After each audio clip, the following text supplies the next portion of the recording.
today's video, gagawa naman tayo ng corn dog. Tara, samahan niyo ako sa aking paggawa at ito ang mga kakailanganin natin.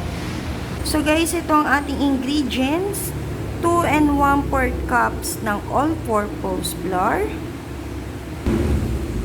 3 tablespoon ng white sugar or brown sugar. Kahit anong klaseng sugar, pwede po natin gamitin. 1 tablespoon of baking powder, 2 eggs, 3/4 cup ng evaporated milk, pwede din po ang fresh milk, half teaspoon ng salt, half cup ng water, 1 tablespoon ng vegetables oil or cooking oil, pwede po natin gamitin. Gagamit din po tayo ng half ng box ng melted cheese. Ang gamit ko po ay Eden cheese na melted syrup. Gagamit din po tayo ng breadcrumbs at ng barbecue stick. At bumili ko ng 1/4 ng holiday hotdog chicken. Pwede rin po yung mga hotdog na tender juicy, idol. Nasa sa inyo na po kung ano po yung gagamitin ninyo. So tara guys, umpisahan na natin. So guys, ang una natin lalagay sa ating mixing bowl ang ating flour. Sasama-samahin lang natin lahat ng dry ingredients. Sugar, baking powder, salt.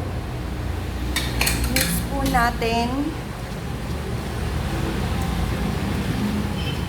Lalagyan na din natin ang ating egg.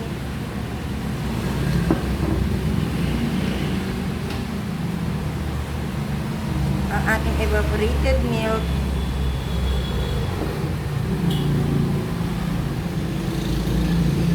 Ang ating cooking oil.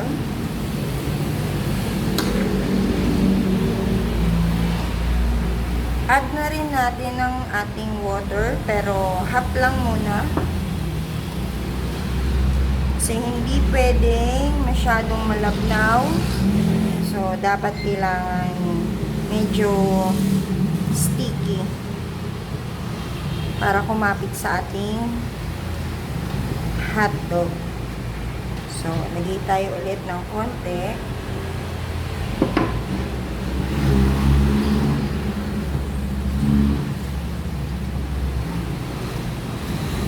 Ayan. So, mix lang natin. Sa ating 1/2 cup ng water, may natira siyang konti. So, hindi ko na siya, i-mix ko na lang muna ng gusto para mag-mix ng gusto ang ating flour. So, mix lang. So, guys, ganito yung texture ng dapat. Na-mix na natin lahat. Parang gumagawa lang kayo ng pancake, pero dito sa corn dog, medyo sticky siya ng gusto. Ganyan, texture. Tapos, i-rest muna natin siya ng mga 10 to 15 minutes ng clean wrap. Kung wala kayong clean wrap, pwedeng towel or kahit anong pwedeng i-cover ninyo. So guys, habang nire-rest natin ang ating butter mix, gagawa naman tayo para sa stick and hotdog. Una, ikakat ko muna to. Mga 3 lang siguro. Kasi konti lang yung cheese natin. Tapos, hotdog.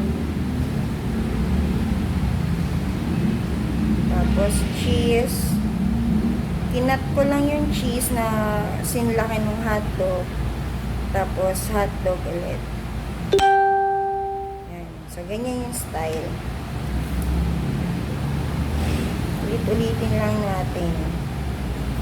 So, hotdog, cheese, hotdog. Ayan. sa inyo naman kung gusto nyo puro cheese, hotdog, ganun. So, yan. Nakagawa na tayo ng nabiyak ang ating cheese. Palitan natin. Nagka-crack. Yan. So, yan. May tatlo na tayong ganyang style. So, gagawa naman tayo ng puro hotdog lang. So, yan. Tatlo din ganyan.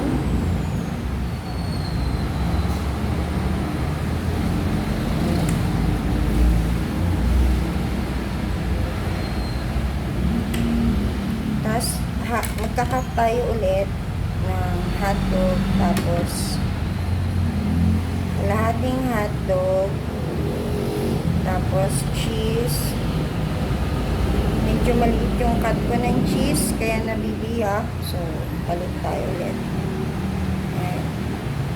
So, pag nag-cut kayo ng cheese, dapat medyo mataba. Para hindi siya nag-ano. Yan. So, half ng hotdog, tapos cheese. So, gawa pa tayo ng isa.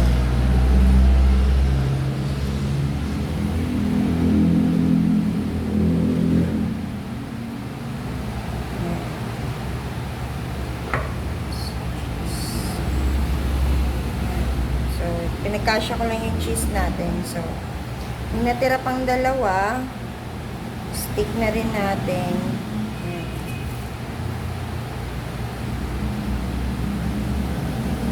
So guys, ito yung nagawa natin. Bali, tatlong half na may cheese, tapos dalawang cheese na half hotdog. So, antayin natin yung ating butter mix at mag-procedure na natin kung paano gawa ng cordon dog. So guys, after 15 minutes, ita-transfer natin siya sa ating baso para dyan natin siya imisasawsaw.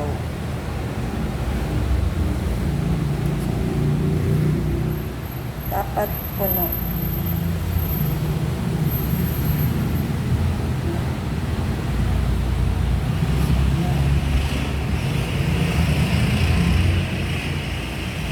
Ang next step naman ng ating gagawin, nagpakulo na ako ng mantika at i-deep fry na natin.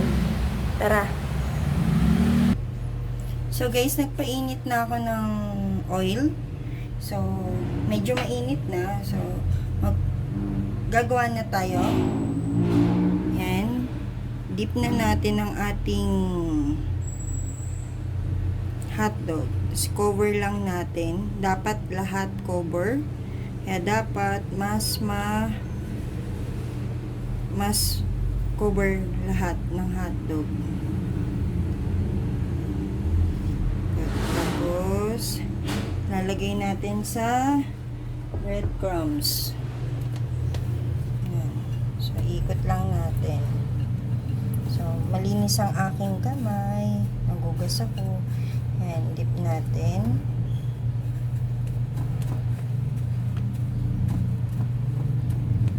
Kailangan lahat naka-cover up.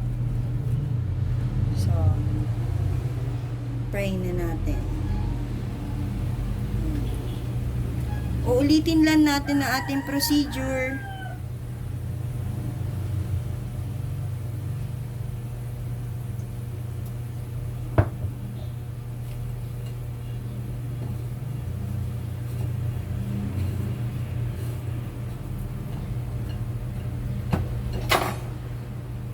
So guys, ang ating heat ay nasa medium heat lang. So guys, yan. Cover natin. Dapat naka-cover lahat. Kaya dapat yung baso nyo sakto dun sa pinaka hotdog. So yan.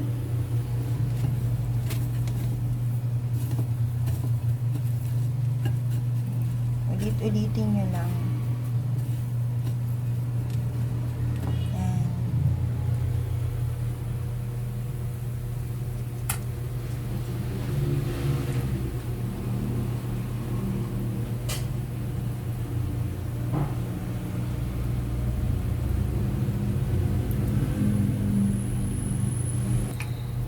guys, ibabalik ta rin natin.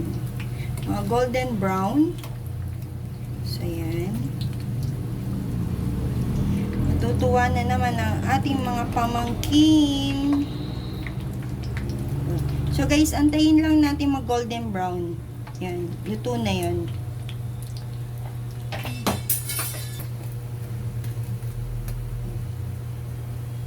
So guys, nag-golden brown na. So konti na lang. Medyo konting golden brown pa. Pwede na natin hanguin sa ating kumukulog mantika. So guys, luto na ang ating first batch. So i-drain muna natin para yung mantika ay tumulo.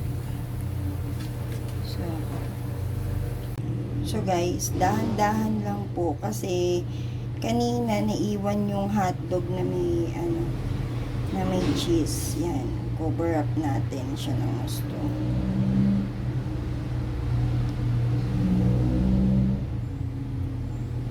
Kasi kailangan talaga sticky siya.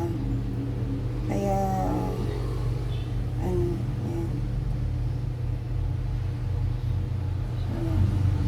Breadcrumbs.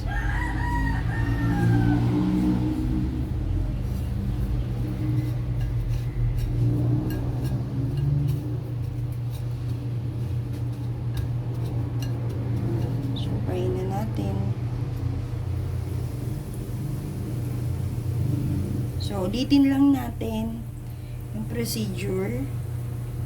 Ganun lang. So, dapat slowly lang para hindi matanggal ang ating cheese at hotdog sa ating stick. So,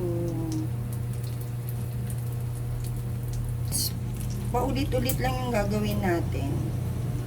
So, same procedure lang. Tapos, ano yun.